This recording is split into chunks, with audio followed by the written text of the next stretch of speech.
The city liked to think of itself as chosen. Not chosen by God, of course.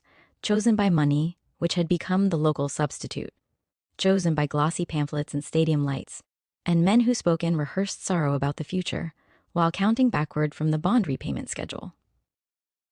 The palace was not marble, but glass and steel and conference rooms with bad coffee. The king did not rule by decree so much as by inertia. He liked being liked. He liked the noise of approval. He signed what was put in front of him and went home early, put on new clothes, and then went out to check out the new single-syllable restaurant in Midtown. Ready to take selfies and ignore the people in the back of the house like he did the people that held the city down the past several decades and made everything possible he liked to take credit for. Around him gathered the men who lived on proximity.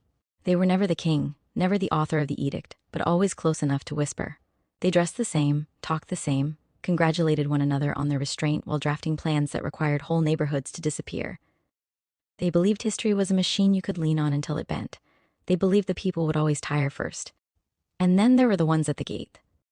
The ones who did the math in their heads and felt the sickness of it. The ones who would not bow, not loudly, not theatrically, but by the simple refusal to pretend this was normal.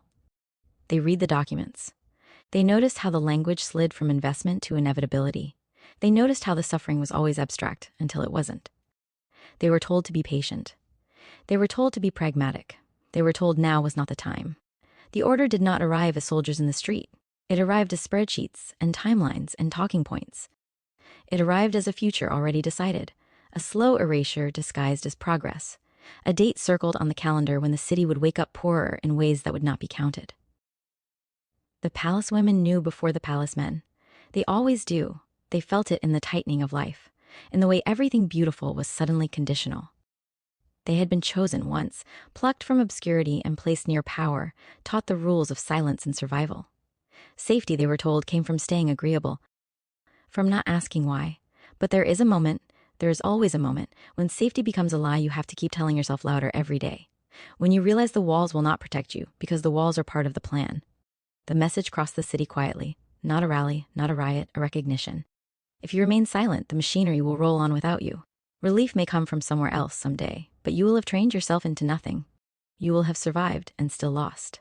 So the risk was taken. Not with a megaphone at first, but with timing, with patience, with a refusal to waste the shot. The invitation was issued, the conversation framed. The men who believed they were untouchable were allowed to speak. They always tell on themselves when they think they're winning. And then the truth was placed on the table. Not as rhetoric, not as ideology, but as consequence.